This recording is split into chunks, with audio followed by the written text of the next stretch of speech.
Hey everybody, and welcome back to the channel. Welcome back to some more Warpforge, and welcome back to videos that are not Twitch VODs. We've been doing a lot of streaming lately. It's actually been a ton of fun. I've had the time on my hands to do it, which has been wonderful after not doing really much content at all in June. So that's been a ton of fun. If you haven't caught the streams, there's tons of VODs, deck lists I'm putting in the comments now for each video. And then I try to put some time codes so that people know that they can skip to different sections. And really, the theme of these streams has been we're not playing Ultramarines, which is the menace of the format. We're going to play everything else, test some decks, see what's good, see what's not. And I just figured we would make a video today on my top 2 recommendations on how to metagame against Ultramarines, especially if you don't want to play them, if you don't have their collection, if you, just maybe don't have the right build. And to be honest, you can build Space Marines, the Ultramarines, any way you want to, and you're probably going to be able to hit top 50 or climb or do whatever you want to do on the rank ladder. But for those of us who have played many of the builds, I've definitely settled on, Barracks Tigurius builds being kind of the number one for me. I think also Lotharius vehicles is quite potent, but really the main thing is the top end vehicle build feels to me like the hardest to beat. However, there are 2 ways in a mid-range meta, which I think is what we could call this right now, that you can find a way to beat them. And when this kind of mid-range deck can combo off, it gets a lot harder. So there are going to be games where your opponent just, double tactical insights you or whatever, does some nonsense, and there's not really any deck that can withstand that. But I would say for the average game, there are 2 choices to beat midrange. You're either going over the top of them with control, and we'll probably start with that build as we have it right here, or you can try and go under it. And before we dive in today, thank you all for the support. We are getting over 600 subscribers. We are on our way to 1,000, and we're a little more than halfway there. So, I appreciate it. The subscriptions on YouTube are free. The follows on Twitch are free. And I really just have loved all the support and the interaction with so many people from the community. So thank you so much for that. So I think we'll start with a build that many people know, and quite frankly, we're not going to spend a ton of time on it. I'll just say from personal experience, and I have this in the stream VOD for my Orc and Eldar Twitch VOD that I uploaded to YouTube. I believe I went 3-1 with Ghaz against Ultramarines. I know it was definitely very positive. It is a handful of games because, frankly, the games go so long. They're like easily going to be potentially 17 energy when you beat an Ultramarine player half the time. And that's because you have to go over the top, whether that's with Rock Invasion, with Will of Gork, with healing yourself, and then, going tit for tat with flankers like Veteran Stormboy, or using your, saving your no mucking about for when they've played a Predator, even though you're probably going to take 4 to 8 damage to the face anyway, after you've dealt or before you've dealt with it. But the deck still just feels like the perfect control setup into Ultramarines. I tried Galaron, like sort of damage, vulnerable stuff. I tried, I'm trying to think of what other control decks I really tried. I tried a little bit of, Turvagon as well, and I actually don't think that that's a bad choice either. And if you guys want a video on that, I got to get a little bit more practice with Turvagon, but really just the control, kind of award is just always going to go to Orcs until we see something different. They've got really good answers in removal, really good flankers, really good ways to end the game. And even when I've Rock Invasioned and the opponent has dealt with most of it, it's just bought me so much time. And because I have so much more healing, obviously, than the average Ultramarines deck, even with the apothecaries that people I think are starting to run a little bit more, you're just able to outlast them. And if you get into fatiguing, you're going to win the game. So, this is the build that I'm currently running. I actually recently got Prophet of the Wall, and I still would encourage playing that. I think the couple tweaks or maybe standouts would be one, Crumptigates. I used to run two of this back when we were really in a very slow control meta. But I think one is still very, very good, and drawing two sometimes, especially against certain matchups, can feel terrible. So I think one is probably enough. I've been pretty happy with one Gretchen mob, and I'll kind of explain like how the numbers shake out. And something I wanted to test again was playing two Spanner and two Burner Boy. Now, a card that I'm missing from this build is the I think it's the Mech Boy, which is the legendary big stats, and also benefits, turns on the Burner Boy, if you will, because if you have him, the Mech Boy Gas Mech. And the cards actually can get you some advantage too. It's like a nice little sort of threat, sort of like you want to answer it because it gives upgrades to vehicles.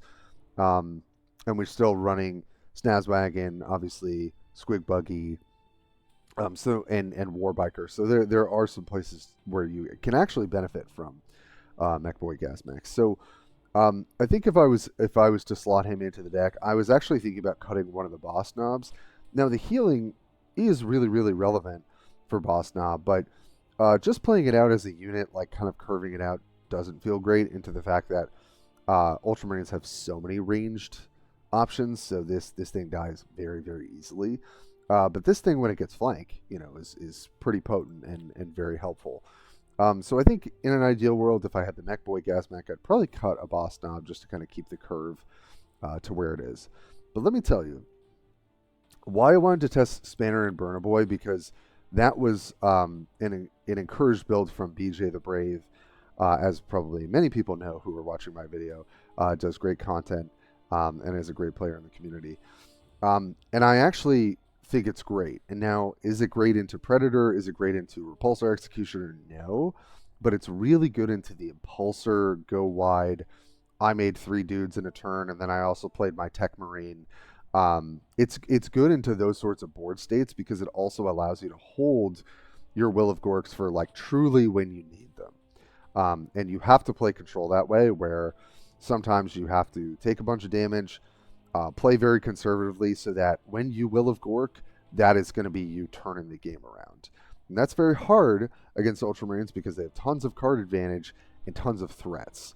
So the fact that you could play things like Burner Boy and Spanner to get a little bit of value, to be able to even board clear in certain board states, I think really buys you quite a lot of time, and allows you to, rather, I would say, hold your resources so you don't have to utilize them. Everything else I think is the same. Scorch Assault feels like especially important in this meta when they're starting to develop their impulsor boards as well. So I feel like that's been great. It's also not bad if you're playing into Tyranids too, right? Because it can hit stealth units. I don't think anything else is pretty remarkable here. I did have some great games, and I'm just going to encourage folks to go over. Although I missed Lethal, BJ saw that. I don't know what I was thinking. I was clearly just tunnel visioned on clearing their board, which I definitely have an issue with when I'm playing many, many games. So feel free to check that out in the Gaskell part of the VOD that I already have on the channel. I don't have a battle log that we can look at, unfortunately, because the way that they're saved, I've been streaming and playing tons of games, so it's only going to save the most recent for the most part. It actually has games from last season. I don't know how those got there. I got to be honest, that was very odd. Anyway, you don't really need to see my gameplay to know kind of how this deck works, but if you want to check it out, you can in that other video. But this build is still performing very, very well. So if you can kind of stomach the like very long control games, or like that's kind of your thing, this is just a very excellent answer to Ultramarines right now. Sure, you'll run into some maybe like bad matchups against like certain aggressive decks, but if you're playing against a ton of Ultramarines, which I think pretty much everyone who's gunning for top 50 is going to, this is still just a very, very good answer. And that's kind of why I wanted to start from a point of familiarity before we jump into something that's a little spicier and something that honestly has become kind of a pet deck of mine. So Ghaz Kontrol, go give it a shot. It's still going to be really good.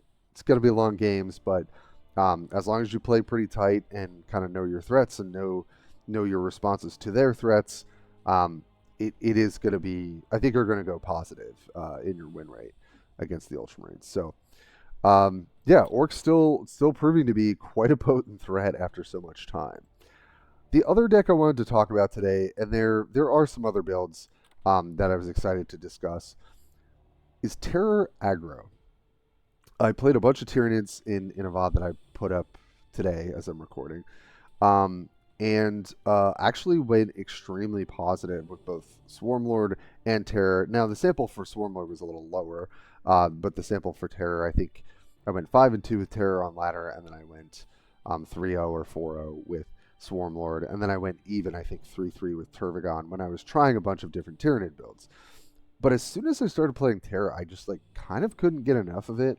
I'm also much more of an aggro player when it comes to like my preference.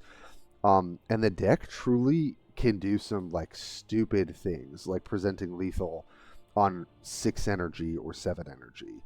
And if you think about where the meta is at, Ultramarines pretty much consistently go off turns 5 through 7, right? So that's when you're seeing Impulsors, you're maybe seeing Predators ahead of schedule if they battlefield supremacy or use their, rapid deployment.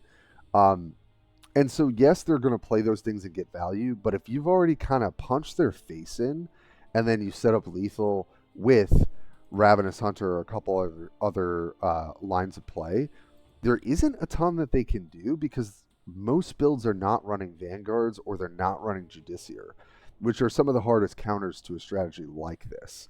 So if you're really going kind of tall vehicle build, you're not seeing a ton of that. Now, Barrick does play the 6 energy Vanguard, and that can be quite a pain for the deck. I'm still testing out, if there are certain cards that should be in it. Like Gargoyle can do quite a lot of work that's not in this build. But we'll kind of talk about the construction of it because I don't know how many people have tuned into this Warlord at all. I think BJ had done some great coverage, I guess like maybe 1 or 2 seasons ago when this was changing and the talent was changing. But I honestly think this deck has a shot in this meta. Even if just to find a fun deck to climb with, I think this deck is pretty well suited. And so let's talk about why. And before we get into it, Shimatsu, who is an excellent Tyranid player, like one of the most well-known since kind of like day one, he had often talked about stealth builds and how they can be weak into certain metas, and I totally agree. And that's why Swarmlord is probably going to have a better matchup spread against like every deck, whereas Terror is going to have maybe a little bit of a better matchup spread against certain decks. So I do think that this is more of a metagame call than, hey, this deck is just inherently powerful, go play it. So let's talk about why. The addition of Neuraloid, right, I mean, from the get, and this was a part of the reinforcement package months ago, is so effective in this deck. This deck really benefits because of this aggressive Warlord, and just for those who may not be as familiar, the talent has changed, I think, twice since it was printed. And now what it does is if your Warlord's on the battlefield, this is how I remember it because I'm terrible with math, as people will see in my VOD playing this deck. It's +2 if your Warlord is the only unit on the board. And then it gets an additional +1 for every other one. It used to be that it was counting it only if you played it that turn. It would get the bonus. Now it's just straight up add 1 to your Warlord or to the +2 for each additional unit, right? So I'm going to attack for 4 when I just have my Warlord out, then 5 if I have another unit, 6 if I have another unit. But this thing punches super hard, and it really benefits, kind of like Swarmlord does, but even more so, from things like Adrenaline Surge. I actually have really liked a 1 of Bounding Leap in this deck, too, against Impulsor and things like that. And it just punches super hard with Adrenaline Surge in particular. So the build is not going to surprise anyone, I think, in terms of like why it's sort of constructed the way it is. And there might be some updates as I test this, but this is kind of what I would just give a shot if you wanted to try this sort of style. So Neuraloid is just a 0-cost Synapse enabler which is perfect for when you've got maybe one unit on the board, you've got like a stealther left who's maybe unstealth this turn, you know, maybe a gene stealer or something like that. And then you can slam Adrenaline Surge or Bounding Leap, or probably more importantly, Encircle the Prey. So Space Marines cannot interact with what you're doing. They still run the 2 energy flanker. They're all running, I think, the 3 energy bike flanker now. I think most are still running the 3 energy Inceptor that is a flanker as well. So they have ways of interacting early, but they can't interact if they're stealth. So that's what's been really great. Encircle the Prey draws are just really important. I still want to run 1 Predator Instincts. I still find that this allows the massive amount of bodies that I have to kind of be just removal spells, and I think that that's important. One of the techier things is Ripper Swarm. This having Tide 3 and being 1 energy. Often what you're doing with this card is on, I would say, like a 6 or 7 energy turn, you're playing this out to buff your Warlord's attack. And one of the best ways to do it is through Ripper Swarm, and then you do something like Ravenous Hunter, right? So it's not hard for your Warlord to get, 7 to 10 attack, depending on what's happening in the game. So that means Ravenous Hunter is going to be anywhere from 14 to 20 damage, right? So if your opponent's not ready for that on a 6 or 7 energy turn, they are just dead. Obviously, you want to have Ravenous Hunter, so you're not always going to see it. But Ripper Swarm is one of the best enablers. Something else I have found about Ripper Swarm, if you're lucky, it's not always going to come up, is playing them out, right, one by one. You're not swarming them together. You're just going to play them next to each other so that they don't merge. If your opponent doesn't have Hail Strike, which, they're going to have some of the time, and they've got a Predator on board, it is kind of annoying because you're going to be able to punch. I think in one of the games I was able to just punch off of the initial Ripper Swarm, and then I can just trade my stupid little Ripper, the following turn to take out the rest of the Predator. You're still taking a ton of damage, but it is, honestly, Ripper Swarm is a decent enabler for potentially punching their Predator tank for 8. So, like I said, you got to get a little lucky. I don't know that that's super reliable, but there is still an application. I go back and forth. I think Enhanced Organism is kind of at a premium in this deck because you're using your face so often to deal damage. But Infestation Node honestly has been super clutch, and I've kind of liked the 1-in-1. Infestation Node often means that you're going to play a Stealther, kind of whatever Stealther it's going to be. It's going to hit their face. You heal it, you make a copy, even if they're trading on it to kill it. And a lot of times, because you don't have ranged attack, they're going to be able to take it out fairly easily. But then you have another copy of it, right? And in some cases, it allows you to attack twice, and you've gotten a new copy of that Stealther that you can play again. Euclid Spore, I find myself often mulliganing this in the current meta. It's possible that I'll maybe just play 1 of this and 1 Gargoyle the more that I think about it, because I don't think it's terribly, terribly important. But it can disincentivize certain board states because they don't want to play stuff into it.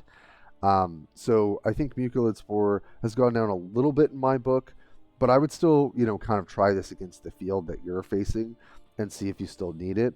But probably as I'm saying this, I'm realizing that I would maybe play 1 of this card or maybe 1 Gargoyle as like a nice flanker for the late game. Neurogaunt Node Beast, I don't have to say anything here. This card's just almost always good. It's one of the best Synapse enablers that you have, and just a very efficient unit. Gene Stealer, again, you always want to see this on 3 energy. You want to play this. A great play pattern is going Gene Stealer, following turn, merge your Gene Stealer, hit them for 6, and then Circle of Prey it. Then you get another one, add it to the roster, attack for 9, plus your Warlord can attack for 5. That's 14 damage on a 4 or 5 energy turn. And sometimes your opponent just can't interact with that, right? So a little bit of a high roll as well for us. And honestly, with Ultramarines being the way that they are, we should get some high rolls too, because they've got a lot. Tyranid Warrior, again, just when you're playing an aggro deck like this, and I feel the same way, I would say, about Swarmlord, I want a 3-drop. I want something that's impactful that my opponent kind of needs to be answering or dealing with. And if they can't deal with Gene Stealer, I kind of want them to have to deal with the Tyranid Warrior and then I can punch them the following turn after they've traded some health. Lictor, this is the stealth big boy build. Does exactly what you want. It's got 5 health, which is actually extremely important when you're playing against like Sisters of Battle, because a lot of different opponents will pick Acid Rain, and this actually still survives the Righteous Flame card that deals 3 damage, which can deal 4. Can't say the same, unfortunately, of Death Leaper, because it's only got 4 health, but this thing hits like a truck and stuns something. So often what you're able to do is just hit their face, take the 50-50 on their troop, and hopefully it stuns their troop. But either way, you're kind of getting a win, whether you're re-stealthing this, whether you're healing this and getting another one off Infestation Node, or you Ravenous Hunter the following turn or something, and they're just dead, or the turn that you're attacking. So these Lictor and Death Leaper, you're definitely, especially when you're on the draw, you're going to play these ahead of curve on 2 energy or on 3 energy. And it's not fun for your opponent who's kind of trying to set up their vehicle stuff. It's not a fun thing for them to have to deal with, and that's kind of what I found. Moloch kind of operates as like a Rapacious Hunger for us, because we're not playing that card. So it's blasting 3 to maybe clear out the board, but it's also a high health stealth unit. It's a mouthful. That is going to hit their face for a lot, right? And then it goes back into your deck. It's possible that you really only need to play one of this, but I really feel like the stealth and higher health stealth cards are at a premium in this deck. I just kind of always want them. I just want to be playing a threat every turn that they can't really interact with. That's kind of what I think is pretty key in a meta like this, when we're trying to play the most aggressive deck that you can. I think in the format, you could maybe play like Gorgerang aggro. I've never really liked that personally. I really feel like this is actually kind of like my aggro go face deck of choice. It's really become something that I've enjoyed. Broodlord, you could still high roll with this. You're going second. You play this on 4 energy. You then just double Adrenaline Surge yourself and buff your Warlord, and they're just like dead out of nowhere. You can really create some pretty degenerate board states if you get the right combination. And then Hive Crone, this card just performs so well in this deck. Also in Swarmlord, when you play this thing ahead of curve when you're going second, and you've got the I was about to say Hive Factory. That's not what it's called. Whatever. The knock 2 energy off your troop card. It just feels so good. Swapping 7 health. It's a flyer. Even though its range stats are worse, often I get to like hit them for 3, and then I could like flank this to attack something, or mop up the board, and then they have to deal with a Hive Crone, or stealth my Hive Crone and then hit them later. This card feels so good played on 4 energy, and it still just feels great played after that if you're on the play or you're turboing something else out. So yeah, this is the deck. I think some tweaks. Honestly, you know what? Let's just do this, because I honestly want to experiment a little bit. I would cut a Spore, and I would put in a Gargoyle, because even though Gargoyle does not have stealth, this can be a nice way to maybe answer the board and keep on swinging. So I think that's maybe my final build for Terror Aggro. And we are going to look at a game that I actually just played against Muddy. I feel like I see Muddy on ladder all the time. It's so funny. Yeah, and into an Ultramarine game, because I kind of want to showcase. Sorry, my cat is distracting me right now. I wanted to make sure she was not eating any plants, which unfortunately she tends to do. So let's go into a battle log, and I'll just kind of show you what I would say a reasonable terror game looks like for those who maybe have not played this deck so much. And as you can tell, I'm very excited for an aggro deck that could be viable. Even though I love my orcs, I don't have the mental capacity to play all those long games, even though I think the win rate is pretty high. So here my thinking is that we've got our 3-drop, and our premier 3-drop is going to be Gene Stealer. We're also going first, right? So we don't have a turn 2 energy play. And I'm kind of like, if this were a Lictor, or if this were a Death Leaper, or just another beefy stealth unit, that's what I want to be curving out into Calgar. And thankfully, we draw the Lictor, which is awesome. So we've got kind of a perfect curve here. So yeah, we just get to Alpha Warrior turn 1, which is just going to be beat our opponent in the face for 4. And sometimes I'm just surprised at how easy it is to enable that ability. You're still going to be curving out, so you're not going to be using your talent every turn, which if you could, if somehow that were the better thing to do, that would be insane. So Muddy Rapid Deployment on turn 1. So we kind of have to think about, all right, something's going to hit the board probably on 4 or 5 that we're not going to like. But there's nothing you can do about that. And here's the power of stealth, right? They're going to run out the Reaver just as a tempo play here, which I think is probably right for Muddy, especially if they have a slower hand. But we kind of get to live the dream here. We clear with our Warlord. We get to play our Gene Stealer and merge it.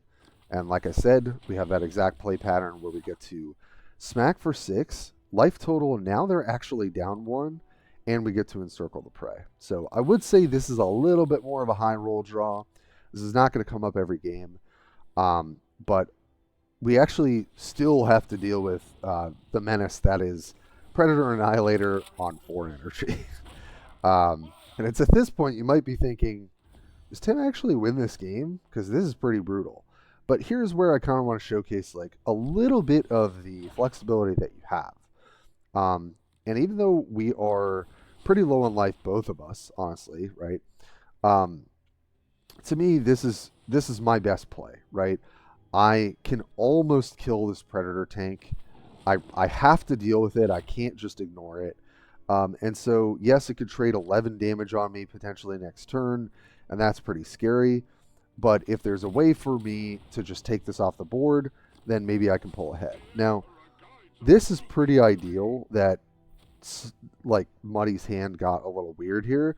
So he actually just has to trade the Predator away for max damage and then plays, this, what is this guy called? Yeah, the Assault Intercessor and not Codex. So I'm going to say a lot went right for us in this game. But even so, I think I kind of wanted to showcase a game where we're playing against Ultramarines. We are facing down, tanks and things of that nature. And just how we are still able to win even though we're down on life. And seemingly have a weaker board. So I opt for the Blast here because it allows us to clear their unit and get some splash damage. And there's no reason for me to attack with a unit that if they don't clear it, then I can attack for more. But I guess the biggest reason would be Hail Strike. So take what I said with a grain of salt. But even with Hail Strike, we've got a really nice curve on 7 energy just to play our Hive Crone, hit it for 3, and trade into it with our Predator Instincts. And then we just hit face for 6, pretty much evening up the life total. So even if they have another tank here, right, we might be able to set up lethal with enough stealth units or being able to punch them in the face with Alpha Warrior. If you're at this life total, all I need is 1 or 2 units to bash for like 7 or 8. So they do have an answer to that. They're able to answer and attack our Neurogaunt Node Beast. But now the life total is very low, right? And so even if they've got a bunch of tanks or whatever waiting around the corner for us, we've got ways of closing out the game. So here I'm going to pause for a second. I guess after I take my line. So you've got a couple options here, right? You have the option to play Lictor and maybe even chuck out a Neuraloid because it's free to get a +1 attack on your Alpha Warrior. But to me in this board state, and I don't know exactly what Muddy's running, right? Maybe he is running Death from Above. If he has double Death from Above, I'm dead regardless, right? The double Death from Above puts me to 2. They attack me for 2, I'm dead. But I'm also more dead to even if they just have like Death from Above plus some other ping plus attack, right? So in this board state, because I know I can set up lethal for the following turn, to me, what I think is the best line to take, because I can only play one of these and attack with Alpha Warrior or play the Neuraloid, what I would rather do is set up my Stealthers, not attack, so that there's a pretty low chance of getting lethaled out here. However, they could play Predator, have a 1-drop, and try and go off, but that would hit the Lictor because this would be the highest attack target. So that's another thing that you can think about is like, how can I set up my board so that if Predator hits the board, it's going to basically spend 2 codex charges on my Lictor, right? So that's another way you can kind of play these matchups. So pretty much I'm presenting lethal here. If they're not able to somehow answer my stealthers, which in a lot of ways they're not going to be able to. And so here it's just draw a card, play Hail Strike, and we've got more than enough lethal here to take out Muddy. So we definitely had some stuff go right for us. I don't know why it does this weird white screen sometimes when we're looking at battle logs. But I at least wanted to show like a game. If you'd like to see tons of more gameplay with specifically Terror, my VOD is up as of my recording. That has, I think, at least 7 games on there of Terror. We have updated the build a little bit to sneak a little gargoyle in there. But I just got to tell you, and you'll see this from my stream, I had so much fun playing this Warlord. I think he is one of the more fun, aggressive Warlords to play.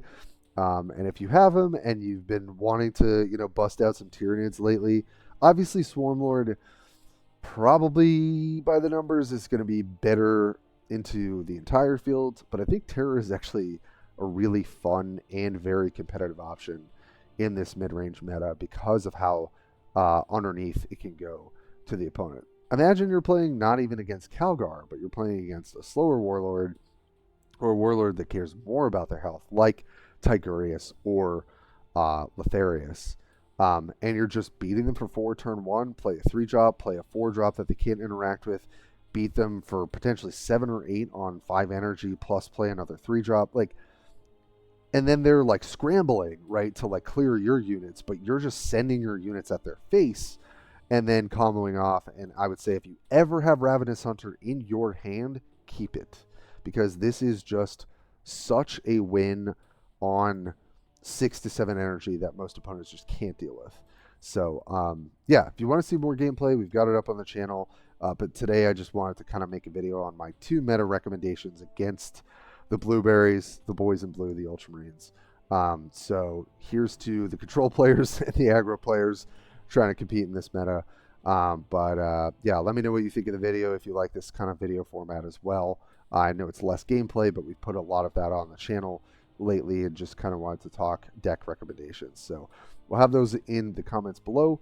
Let me know what you think. And as always, thanks for supporting the channel, and I will catch you guys next time.